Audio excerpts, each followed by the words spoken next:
Welcome back to Conversations for the Good. Good morning, Dr. Jane. Good morning, Anna. How are you today? I'm doing well. How about yourself? Just fine, thanks. Good to be here. Yes, it is. Dr. Jane, we've been discussing the many ways that we sabotage the best efforts to live healthy and whole and create the life that we want. In conversations with family and friends, it seems that the prevailing barrier is often the negative emotions that we carry day in and day out that continue to be that greatest energy drain. Let's take some time today to explore these emotions. Sure, Anna. This can certainly be a major source of our individual stuckness and our distress. But I think we need to be clear on what we're talking about when we use the term emotions. It's one of those words that we throw around frequently, and I want to be sure that we're on the same page with our definitions. Emotions are often confused with the term feelings or moods. But these really are not interchangeable. Emotions tend to be what we call a bundle or a blend of the experiential uh, phenomena, what we're experiencing at the time, and the physiological, which are the body sensations, and also it has behavioral elements involved in it. So this blend is so tightly woven that often we're not able to differentiate between the thoughts and the feelings, which are that experiential part of it, and the body sensations and the impulses. So, emotions are really how we deal with matters and situations that we find important and that necessitate our attention and our energy. So, the emotional experience tends to be very, very subjective. It's very, very personal. It's based on our interpretations, our interpretations of the situation or the person. And remember, this is about our backstory. Oh, yes, the backstory, our history, the conditioning of our past, memories, beliefs, values from our families, churches, our schools, communities. The list goes on. All of that. That's exactly right. And the backstory plays out in our thoughts, that cognitive, conceptual process of naming and labeling our interpretation of the situation or the event. And this triggers those neural physiological changes. These are the mind body changes. And then this moves into that physiological response, the body's actual response. Remember that our bodies believe everything we think. So there's a direct link between thoughts and body sensations, thoughts and how the body responds.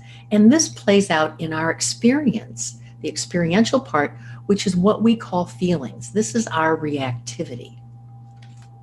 So, feelings are a biologically based combination of thoughts and the physical arousal and body sensations. That's right. That's right. Thoughts plus, as you say, the body's arousal or the body's response to them. So the feelings arise from our experience, that combination of the mind and the body, and we're conscious of the experience. And because we're conscious of the experience, their feelings can be classified in the same category as hunger or pain. I mean, it's a real thing. They're very real, and we experience them as being real. The process of thoughts and feelings and body sensations energize and activates psychological states. These are very often referred to as moods, and we do categorize these often as being good or bad, positive or negative, comfortable or uncomfortable. And our response to this process is directed toward the individual or the situation or the object, and often accompanied by an impulse to do something. So this impulse may be enacted. We might actually do something, or not. And think about times when we've been in meetings when we feel like screaming, or we might feel like we want to walk out, but we don't. Therein lies the impulse. The behavioral response, this impulse, is directly related to that internal emotional state. I see. So This really points up how emotions are so much more than how we've thought about them in the past.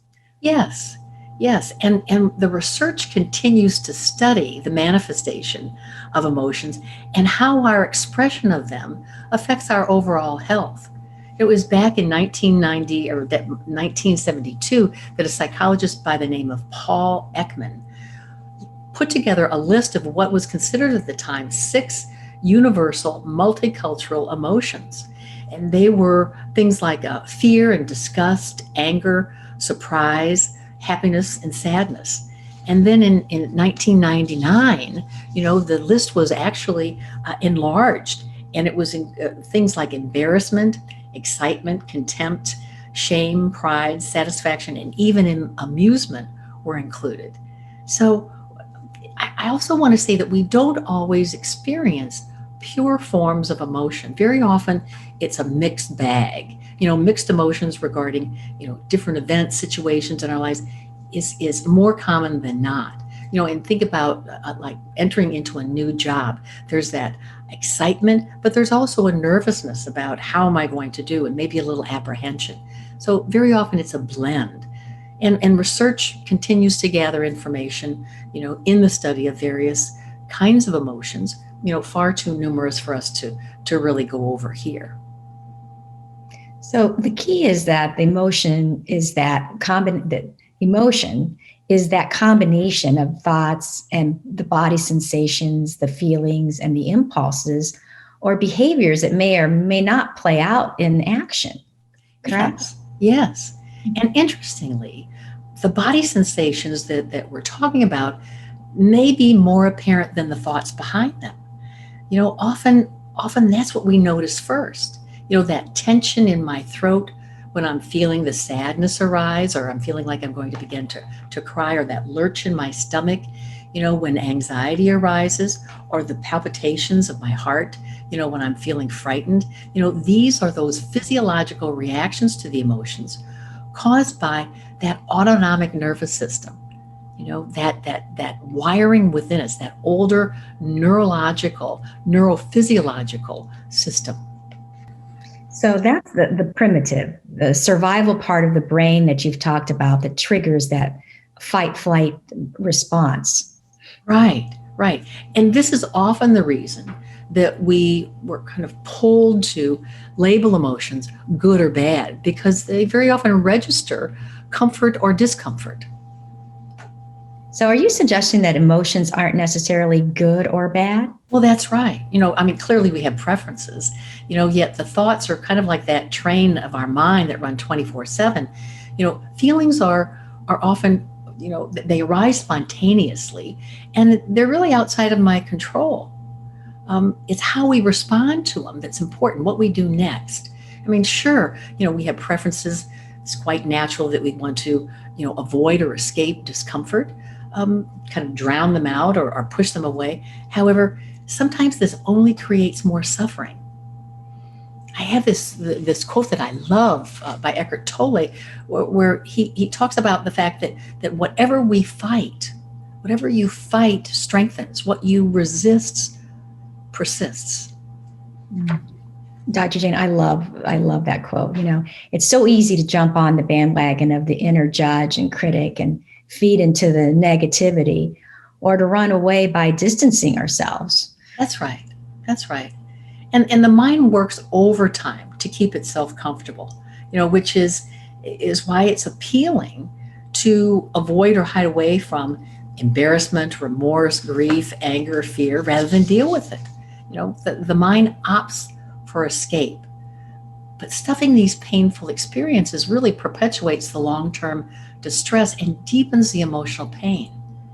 It takes courage to confront these uncomfortable negative emotions, our worries, our guilt, our shame, that they're taking up real estate in our head, really our psyche, and they're alive and well, and living rent free within us.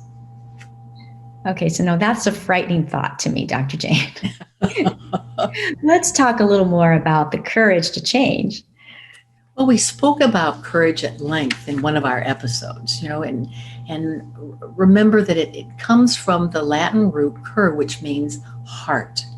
So courage is about really it's about keeping an open heart, which directs us to conscious choice. That's our one of our favorite pieces on it is conscious choice, which is doing the next right thing, aligning, with our best and highest self. So it's a tough path because we have to really face into the negative emotions along with our conditioned responses, our intentions, and quite frankly, the possibility that we may not be right, and many opt out of this, because it's too uncomfortable. So they anchor themselves in justifying their reactivity, giving lip service or to owning their negative thoughts or feelings, but really not moving it forward in any productive or positive way. But we're not here to judge that. What we're here to do is to suggest that there's another choice, a different choice that allows for change in our internal experience, our internal world, and also our view of the external world. We're talking about accessing another choice that allows us to begin reframing negative emotions, as an opportunity really to learn something new and to grow. And with this new mindset, retraining and rewiring the brain becomes a real possibility. Remember, the brain has a negative bias in the first place. It's primed to focus on potential danger. And yet, we're also part of that system is neuroplasticity, which makes change possible. Retraining the brain doesn't just stop the negative thoughts and emotions, but really allows us to put them, in their proper place. What we're looking to do is shift our response as necessary, to whatever the emotion is that arises. So we're not trying to control what's coming up, but actively dealing with the emotions as they arise and focusing on what to do next. Well, that's exactly right. So what we want to create is an emotional reset. This requires that we start with present moment awareness, as we've talked about so often in the past. This supports that natural following of active inquiry to really begin to move us toward acceptance and acceptance um, by looking closely at what's happening and digesting and metabolizing the emotion, its history, its purpose, and reframing the emotion and ultimately letting it go. Well, I'm ready when you are, Dr. J. Well, good. Well, I think at first it's important, to realize that we're outlining a healing process. So we want to hold our emotions as lessons, really lessons on a path to our highest selves. We're committed to have these lessons focus on cultivating the best version of ourselves and moving us forward. So we're not going to get stuck in the shoulds or the judgment or the criticism. And this also is part of what changes within us. And the neuroplasticity within us allows for these changes, this rewiring. So once again, we start with the breath. It's the breath is moving us toward the present moment awareness that allows us to deepen into the whats and the whys of our experience. So, this is our classic turning toward whatever is arising and starting with the breath. Yes, it is. So we're moving through the process. And first we want to, after we've taken that moment to focus on the breath, we're in this place where we're stopping, we're pausing. And as we breathe, allowing ourselves to have full awareness of whatever the experience or the feeling is that we're having in that moment, whether it be anger or shame, guilt, or fear. So, really pausing as we breathe, we're acknowledging the feeling. We're not in a rush. We're identifying the multiple sides to it. So, it's really allowing us to take time to turn it around, to kind of see the different dimensions of it, see what it's about, and not masking ourselves at all from it, and looking at what has happened to cause it, accepting that this has happened, it's what it is, it can't be taken back, and allowing ourselves to understand the feelings that want to come up, that not to hide them within ourselves, but to really allow them to move up. And sometimes talking to ourselves, some gentle, supportive self-talk. I can accept this. This is what I'm experiencing in this moment. And this gentleness and self-compassion allows us to hold the feelings in our awareness as we notice the body sensations, what's happening in my body. If it's feeling uncomfortable, we breathe into the discomfort, staying as open as we can by holding the feeling, breathing into it. We're not the emotion.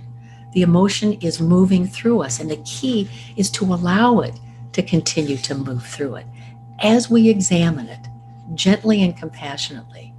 So in this movement, we're also recognizing the impermanence of the emotion, noticing that it's not going to last forever, allowing it to rise and fall like the waves on an ocean, or very often we use the analogy of clouds across the sky, always moving, always changing.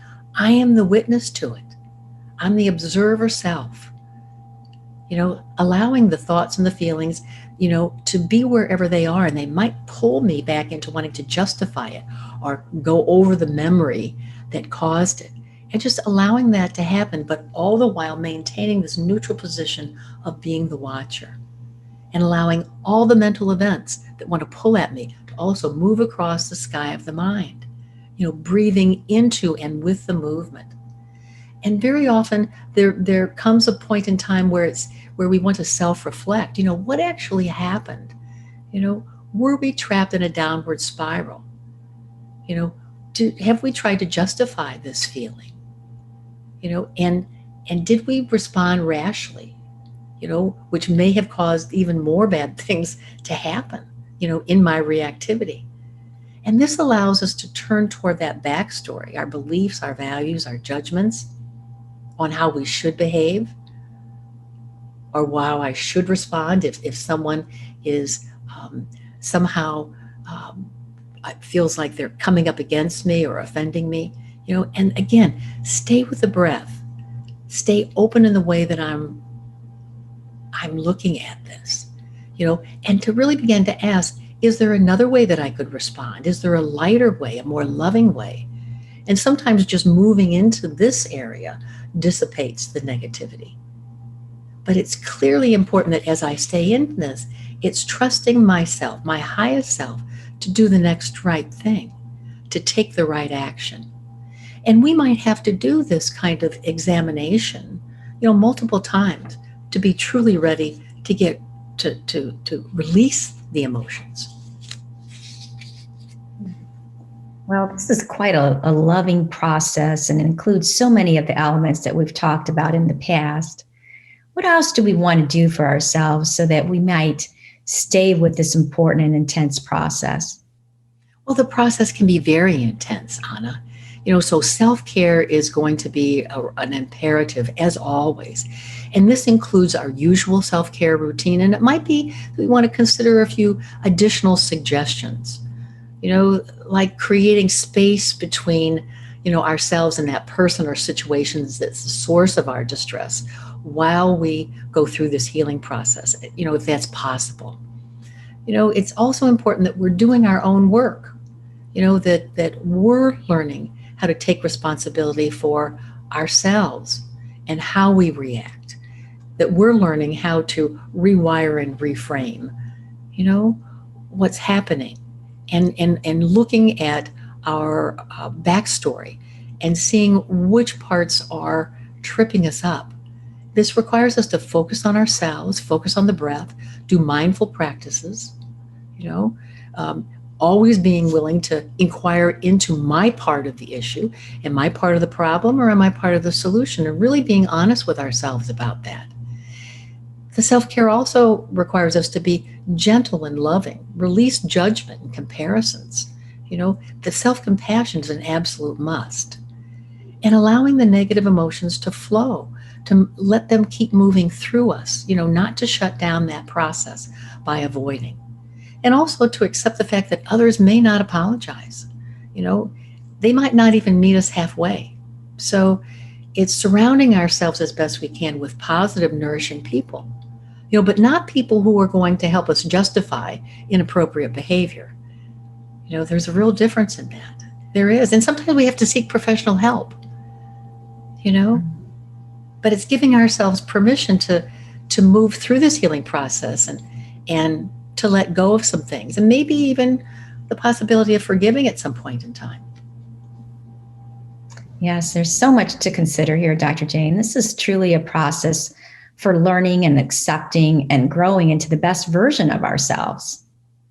Well, yes. Yes. And with that in mind, I'd like to end our conversation with a poem by Rumi. He was a 13th century Sufi poet. And this poem really captures the mindful acceptance, that gives us a choice, and with that new choice, that conscious choice, we can actually change our fate. So this is Rumi's The Guest House. And he says, "This being human is a guest house.